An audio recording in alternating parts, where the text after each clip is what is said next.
2025 was not just another year in America. This was the year that our cracks in our country became impossible to ignore. If you thought 2025 was boring, you just weren't paying attention. For years now, the media has pushed this message down people's throats that we live in the most polarized time in American history, or that the left versus right divide grows deeper. And people are tired of hearing it. People are tired of hearing how it's all one party's fault or the other. We tried Biden, we saw the economy was the worst in decades, and now we're trying Trump, and it's not getting better. This year, we celebrated $3 national gas price averages, while major companies bought up 33% of single-family homes this year. And we are told, oh, look, the price of eggs is going down, while college tuition rises 41% faster than inflation. Mind you, this is the same inflation that is going up according to all projections. So there you have it. We tried Trump, we tried Biden, it's not working. We are tired of the culture war. We are tired of getting distracted away from the real task at hand, fighting the establishment. But don't be mistaken. 2025 was not all just economics. To give some examples, 2025 was also the third consecutive year of abortion increase in the United States. How lovely.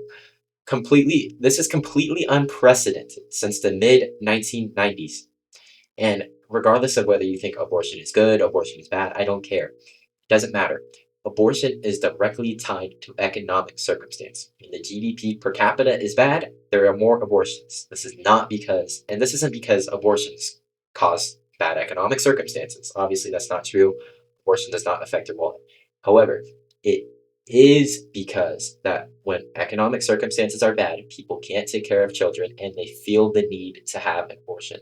This is a direct reflection of the United States economy. And on top of that, we saw the lowest approval rating of any president in 17 years. This is even lower than Biden, even lower than Trump's first term. We saw a rise in protest, riots, and we saw an assassination. The assassination of Charlie Kirk, no matter which side of the aisle you landed on, was a disgusting thing to witness. A man who, I will be honest, I didn't agree with, I didn't like him personally, was shot in the neck and then slapped on video and distributed for everyone to see.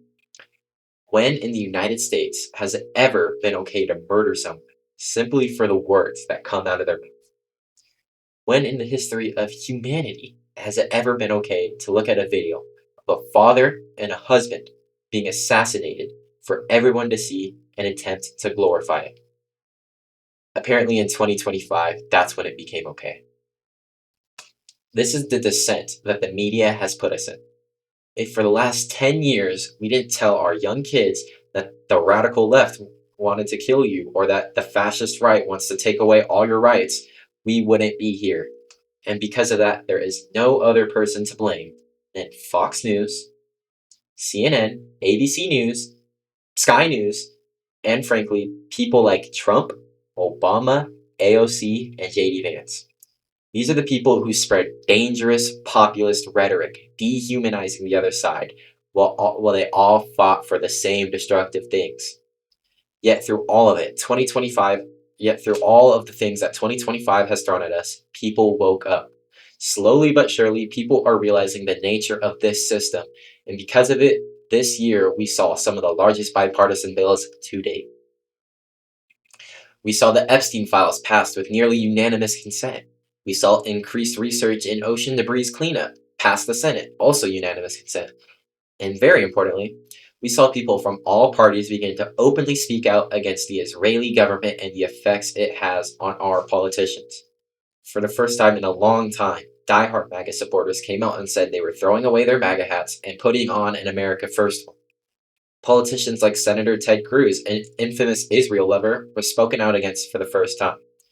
This proved that the events of this year, the things that have happened throughout all the good, throughout all the bad, were crucial to finally get people to speak out about what's going on. Want to hear something crazy? If you total up the cost of a single-family home, then a 4-year college tuition, a brand new 2025 Tesla, or 2026 if that's out yet, furnish the home, then won December 30th today, Mega Million jackpot, all within 2025's prices, inflation, and find the most expensive ones you can. You wouldn't even make it to half of the money that Trump has received from AIPAC during his campaign. That totals all 3 years of his campaign. It does not include the Israel lobby as a whole. It does not include other corporate influences. It does not include the jet that he got from Qatar or any of the other foreign influence he has. Just AIPAC alone. You want to know how much it is? 230 million. So let me ask you this. Do you guys feel that things are getting better? Do you really? Because I sure don't. A majority of Americans sure don't. And those feelings should mean something. How are we okay with a president who took $230 million to support a foreign country when this year 33% of young homebuyers were priced out of their chance of ever becoming a homeowner? This is not only 10 times worse than pre-COVID measures, but is nowhere close to the best that we could be doing right now. Although throughout all the negatives, throughout all the chaos, it would be crazy to say that this year didn't have its positives. For example, in June, when the Iranians and the Israelis were fighting, we ended up seeing a ceasefire. Many people thought that was going to lead to World War III. Many people thought that was going to lead to the US getting involved. In May, the US, and also because of it, the UK ended airstrikes related to the Red Sea crisis.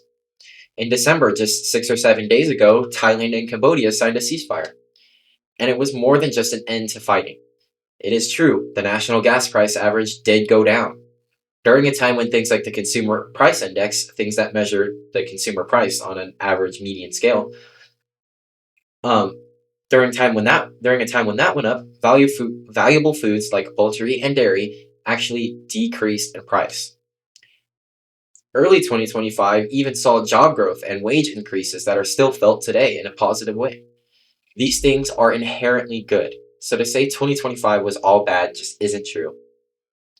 And it would be hypocritical of me to speak about fighting against dehumanization of our people and such if I didn't simultaneously acknowledge the good that has also come. And I think everyone should do the same. Not all people are 100% evil. Not all people are 100% good. But I have faith that we could just be doing so much better. I have faith that the good parts of 2025 will be the ones that last, and that coming into next year, 2026, we will see bipartisanship from this year expanded. We will see a further decrease in gas prices, and we will also see it expanded to grocery prices as a whole, and therefore the standard of living.